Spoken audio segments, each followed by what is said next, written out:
يسعد مساكم متابعيني مشاهديني، واهلا وسهلا فيكم بهذا الفيديو الجديد. وين ما كنتوا عم تحضروا القناة اللي انا عم بنزلها على اليوتيوب. اذا كنت جديد لا تنسانا بالاشتراك بالقناة والدعم باللايك ليوصلك كل جديد. واذا بتحب تعلق جدول التعليقات مفتوح. اذا فيك تعلق على الموضوع اللي بدي احكي فيه انا. موضوعي هو اليوم طبعا عن البحار، خطورة البحر. اكيد كلياتنا بنعرف هذا الموضوع، بس يمكن كثير من الاشخاص ما صار معهم الموقف يلي أنا صرت فيه.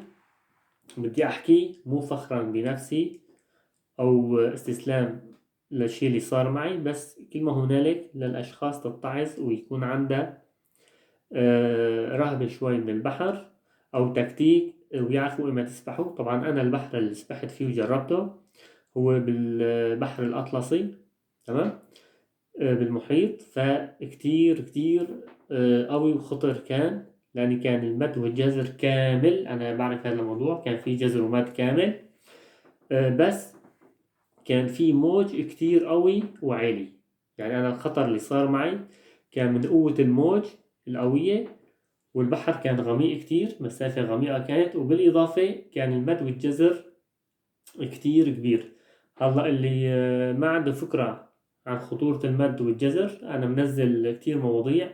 فيكن تفوتوا على القناة لعندي، تحطوا الفيديوهات القديمة، تمام، من بداية القناة. مو ما بتفوتوا على الأحدث ولا على الأشهر، على أقدم فيديو بتفوتوا عليها، أو بتحطوا على قناتي المد والجزر. أنا حكي كتير عن هالموضوع هذا.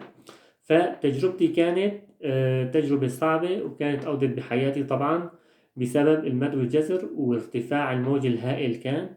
فخلال ثواني كنت فقدت حياتي، وأنا لولا شوي خبرتي بالسباحة وقوتي، طبعا أنا ما عم بدافع عن حالي أو عم بشهر حالي بهالموضوع. فكان البحر أودى بحياتي بخلال ثواني. أنا عم بحكي هذا الشيء للعالم يكون عنده شوية انتباه، لأن البحر ما واحد ما فيه يتحداه ولا يغامر بحياته ويغمق كتير. قديش ما كنت سباح ومعلم وعندك القوة إني تخلص حالك، فالبحر والموج هو أقوى مني ومنك ومن الجميع. يعني سفن عملاقة بلع البحر وراحوا فيها السفن والسكان يلي كانوا عليها أو المسافرين على متنها. فراح أحكي لكم القصة بالتفصيل بجزء صغير، بتمنى تشاهدوا الفيديو للأخير. بس معلومات راح أحكيها على البحر. هلا أنا سبحت بالمتوسط، بالبحر الأسود، وسبحت بالمحيط الأطلسي، فهو أخطر شيء المحيطات والمحيط الأطلسي. فتجربتي كانت أنا بسبح يوميا أو بالأسبوع مرة حسب فضات ما يكون عندي عمل، الفضاء يكون عندي. فنهار من الأيام جربت أنزل بأقوى مد وجزر في البحر، تمام. هلا كيف لنعرف إني أقوى مد وأقوى جزر؟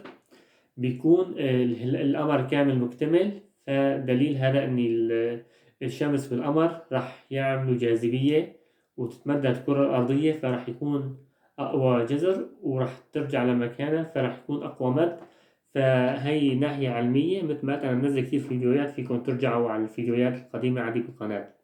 فكان المد الأقوى والجزر الأقوى بالبحر. فأنا نزلت عم بسبح باعتبار المي كانت عم تجي والبحر كان عم بيمد. طبعا بالمحيطات بالمد والجزر بيبين معكم الفرق كتير، لأن المي كلها بتروح بتصير صحراء، بصير رمل بس، والمي كلها بترجع، تمام. فقوة السحب بتكون قوية وقوة الدفع بتكون قوية. فأنا نزلت وقت كان البحر عم بيجي عم بيمد البحر. أنا عم بحكي مثل ما قلت هذا الفيديو للأشخاص ينتبهوا. أنا كنت عندي خطورة البحر وعرفان هذا الموضوع ودارس عنه، بس ما توقعت إني المي لهالدرجة رح تغلبني، باعتبار أنا بعرف سباحة وبشكل جيد. فما توقعت إني يكون صعب علي الخروج من الماء، من البحر طبعا. فوقت المي كانت عم تجي بشكل كتير قوي والموج عالي، فوقت بيكون تدفق المي قوي بالمد والجزر الكامل، بخلال دقيقتين أو ثلاثة البحر بيعلى مثل العادة مسافة كتير عالية وبعيدة. فأنا بالوقت اللي كنت عم بسبح فيه ومتهني بهالشمس بهالسباحة الحلوة الجميلة، فما حسيت كيف المي عليت والموج ازداد والبحر بلش يمد أكتر. فما شفت حالي غير إني مسافة بعدت عني كتير والموج بيسحب طبعا. تمام. فأنا حاسس إني الأمور كلها تمام وعم بطلع، فيني أطلع سهلة، لسه مالي مغمق كتير إلى آخره. فجأة المي عليت منسوب كتير قوي بسبب المد والجزر طبعا قوي. علو منسوب المي بمسافة كتير عالية، وموج البحر علو كتير وصار يسحب أقوى طبعا. وصارت مسافة تقريبا مو أقل من 200 متر أنا مغمق صرت بالبحر. فصار عن جد مثل الأفلام. فأنا طلعت على الشاطئ، صار عني كتير بعيد، المسافة كتير بعيدة وتحتي غميق. فالموقف كان عن جد لا أحسد عليه، وموقف كان سيء ما بتمناه لأي حدا ولا لعدوي طبعا. فضليت مستمر وحم بحاول اني اطلع من المي، مع اني انا حاسس حالي اني المي عليت كتير والموج بلش يسحب. فصرت ارخي جسمي في المي واتشطح اخد نفس وارتاح وارجع اكمل. والبحر عم بيمد بطريقة كانت غريبة عجيبة بقوة الموج وقوة المد والجزر طبعا. فكان عم بيمد بطريقة هائلة، أنا ما توقعت هذا الشيء. أنا على طول عم بقلكم بسبح بهالموضوع هذا بالمحيط الأطلسي، والمد والجزر كتير قوي. فما توقعت إني أتلهى وما أحس إني 5 دقايق أو 10 دقايق وأنا داخل المي إني البحر عالي وأنا مالي دريان ومالي منتبه لأني ملتهي كنت بالسباحة طبعا. ف بعد ما رخيت جسمي شوي حاولت أرجع أسبح، أرجع أريح، أرجع أسبح. لا، وصلت لآخر نفس. يعني صدقا أنا هلا عم بحكي يمكن عادي، عم ببتسم بضحك كذا، بس الموقف يعني مجرب طريقة الغرق في البحر أو بالمسبح بيعرف الشعور هذا قديش هو عظيم. وممكن الإنسان ولا شي يطلع أمام قوة البحر وقوة الماء طبعا والبحار. أو حتى كنت أوقات حتى الأشخاص اللي يكونوا بالمسبح ممكن تعضل إجرهم أو يصير معهم مشكلة فيلاقوا صعوبة للخروج من الماء إذا كان المسبح غميق. فما بالك ببحر عم بدفش موج وعم بسحبك وعم برجع يدفش برجع بسحبك أكتر ما يدفشك. فكانت تجربة كتير صعبة لإلي وما بتمناها صراحة لأي حدا يفوت بهالموقف، لا صديق ولا عدو، لأني عن جد تجربة صعبة. بس الحمد لله لحسن الحظ أنا سباحتي ممتازة كانت، فحسنت أتغلب على هالموضوع وأطلع منه مثل ما بقولوا مثل الشعرة من العجين بفضل الله طبعا. مو بس أنا بسباحتي وتعبي، رب العالمين في له فضل عليه بهالموضوع إني حسنت أطلع من هالموقف يلي عن جد صعب كتير كان. فهلا بالوقت الحالي أنا لو بدي أسبح بيكون البحر مكتمل والموج مو عالي كتير، يعني متر مو أكتر من هيك. يكون الموج مو عالي فممكن أسبح وما أغمق. لأني لو بهداك اليوم على العمق اللي أنا فيه والارتفاع والموج لكان ولو معضلة إجري أو مقطوع نفسي أكتر من هيك طبعا بالمي، فكان من المستحيل أطلع قديش ما كنت سبيح وقديش ما كنت معلم. على الشاطئ يلي أنا سبحت فيه 5 أشخاص طبعا متوفين، وكانوا من السبيحة سبيحين الماهرين طبعا.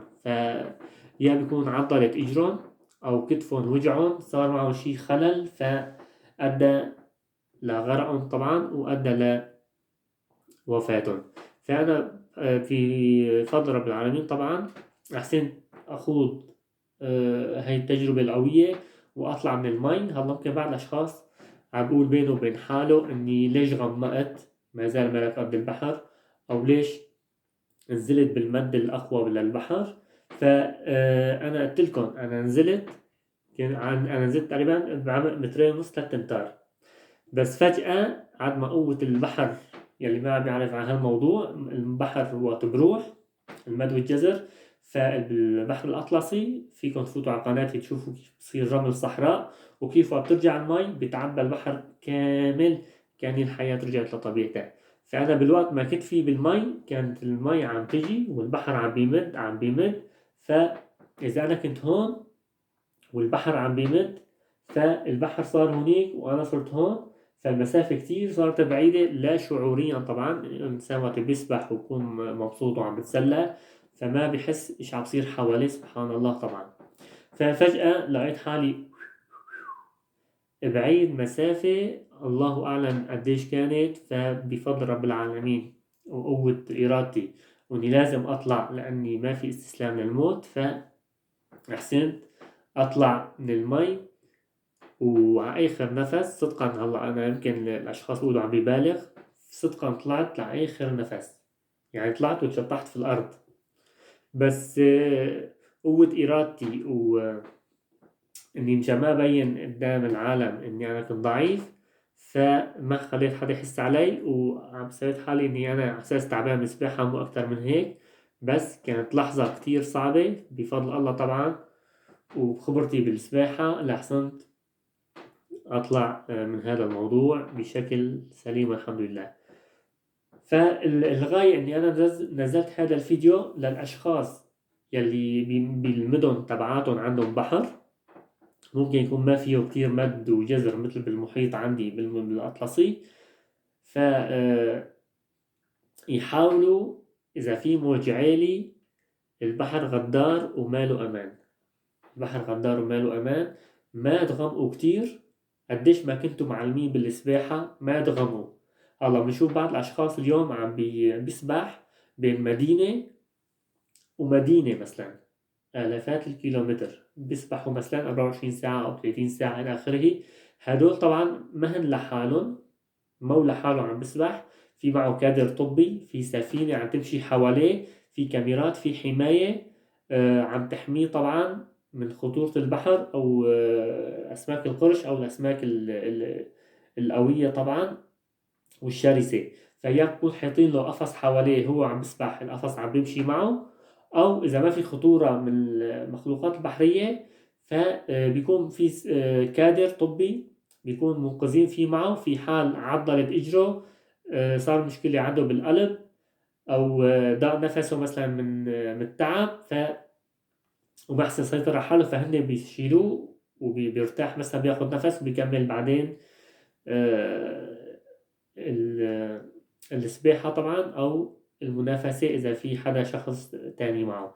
فالبحر أقوى مني ومنك ومن الجميع، ومثل ما نشوف بالأفلام أو بالحقيقة مثلا سفن كتيرة غرقت بالبحر، أو كتير عالم غرقوا بالبحر بسبب قوة الموج وقوة الجاذبية اللي فيه طبعا. فموضوعنا نصيحة مو أكتر من هيك لكل حدا ريد يروح على البحر. البحر سباح فيه بس كون انت منتبه، قديش ما كنت قوي وقديش ما كنت انت معلم، البحر اقوى مني ومنك ومن الكل مثل ما قلت انا، فعن تجربة مو عن عبس انا عم بحكي عن الموضوع. خطورة انا نجيت فيها عن جد كتير صعبة، كان صعب كتير هداك النهار، بس الحمد لله فضل الله وسباحتي ومعلميتي فأحسنت أنجو. طبعا لو أي خلل صار معي دوخة أو الإجر اتشنجت وما أحسنت أحركها أو الكتف تعب وما بقى فيني أسبح، فكان أكيد رحت فيها نيفا يعني مثل ما بقولوا. نصيحتي للجميع لا تسبحوا البحر، اسبحوا على قدكم وما تغمقوا كتير. إذا غمقتوا يكون معكم شيء يحميكم، يا سفينة جنبك أو كذا. إذا حابب تغامر وتغمق كتير يكون أحد الأشخاص سفينة ماشية جنبك وأنت قديش فيك تغمق في حال صار معك شيء، في مين يطلعك ويساعدك، أو تسبح على قدك متر ونص مترين. بس البحر يلي أنا نزلت فيه هون عن جد كتير خطر، وفيكم تفوتوا على قناتي أو تفوتوا على القنوات الثقافية فيكم تشوفوا قديش خطر كان البحر يلي أنا رحت فيه نزلت فيه طبعا، وقديش خطورته كانت. طبعا أي بحر خطر، أي بحر وبصير المد بالجزر، وقت بصير المد بيدفش تمام، والموج إذا عالي بيسحبك لجوا، بيغمقك لجوا وما بخليك تطلع بالسهل. تمام. قديش ما كنت معلم، إذا كنت مغمق الموج رح يسحبك لجوا لداخل البحر. وتصير كمان الجزر، فالمي بتروح، وبتاخد بتاخدك معها، وما بتحس بحالك. طبعا كتير من الأشخاص غرقوا بسبب هذا البحر هون، المحيط، طبعا بسبب المد والجزر يلي عم بيصير فيه. طبعا هذا شيء علمي، يلي ما بيعرف هذا الموضوع يفوت يتنور، بده على قناتي أو بده بقنوات أخرى. ففي بحار طبعا المد والجزر فيها ما بيشوفها غير ابن البحر، يعني ما بيحس بالمسافة لأني ما هو محيط. المي بتروح شوي وبترجع، فما بيشوف المسافة. بس هون بالمحيط بالمحيط الأطلسي يلي أنا عايش فيها بالمدينة، البحر بيروح كليا، بيصير رمل أكثر من 5 أو 10 كيلو متر حسب المدينة، وفجأة بيرجع بعد 3 4 ساعات كليا. طبعا هذا شيء بانتظام. تمام. 4 ساعات، ساعتين ونص بيروح، بعد ساعتين ونص بيرجع ساعتين، بيرجع بيروح، بيرجع بعد مثلا ساعتين ونص بيرجع. 4 مرات بالنهار بيصير البحر، بيصير المحيط كامل عبارة عن رمل، مو أكتر من هيك. مثل ما قلت، فيكم تفوتوا لعندي على القناة وتشوفوا كيف البحر صاير رمل فقط، وكيف المي اجت ورجع البحر مثل ما كان مستقر. فخطورة البحر لازم ما ننساها. قديش ما كنتوا معلمين وقديش ما كنتوا سباحين، البحر أقوى مني ومنكم. برجع أقول هذا الموضوع، أقوى مني ومنك البحر. فنصيحة مني، وقت رح تنزلوا على البحر تعرفوا المسافة اللي انتوا فيها قديش تحتكم، وتعرفوا الموج قديش علوه. أهم شي إذا أكتر من متر ما تنزلوا فيه، قديش ما كنتوا سباحين. ولو كنت سباح ما تغمق كتير، لأني أي تشنج أو أي شي بصير معك فرح حياتك تروح نيفا، وتروح فيها بدون ما تحس في حالك، بسبب إن كان دوار البحر أو قوة البحر. تمام. مو خوف، ما بخوفكم أنا، بس تجربة صارت معي ما بتمناها تصير مع أي شخص فيكم. رح تنزلوا تسبحوا، رح تعرفوا البحر قديش بمد، قديش ارتفاع المي تحتكم، الموج قديش ارتفاعه. وقتها انتوا فيكم تحددوا المسافة اللي رح تنزلوا فيها ورح تسبحوا فيها. ويكون أهم شي ما يكون تحتكم غميق كتير، يعني اللي بيسبح مثلا 5 أمتار بالمسبح، بالبحر نصيحة مني يسبح ب3 أمتار أو مترين، ليحسن إذا تعب يحسن يطلع من المي وما يغرق أو يروح فيها. فبتمنى السلامة للجميع طبعا، وبتمنى لكل شخص شاهد هذا الفيديو يكون تابعه للأخير وعرف إني المعلومة يلي أنا حبيت أنزلها إشي الغاية منها، مو مدحا بنفسي. وأنا قلت المشكلة اللي صارت معي، فنصيحة مو أكتر من هيك. لأني بالفعل أنا كنت أسمع بالبحر وقوة البحر والموج كيف بيسحب، بس وقت المد كبر كتير وصار البحر يمد كتير، فأنا المسافة صارت كتير بعيدة، فكانت من الصعب إني أطلع. فنجيت أعجوبة بفضل رب العالمين طبعا، وبفضل سباحتي أنا، والحمد لله بفضل معلميتي بالسباحة. فإن شاء الله ما أكون طولت عليكم بهذا الفيديو. ونصيحة مني هاي، خلوها هون هيك مثل حلقة بإذنكم، واسألوا مجرب مثل ما بقولوا وما تسألوا حكيم. نصيحة مو أكتر من هيك. بتمنى يكون عجبكم الفيديو. ما تنسونا الدعم باللايك والاشتراك بالقناة ليوصلك كل جديد. قناتي للمعلومات، وإن شاء الله تكون عن الحقيقة والصدق بنشر الخبر والمعلومة. شكرا لكم.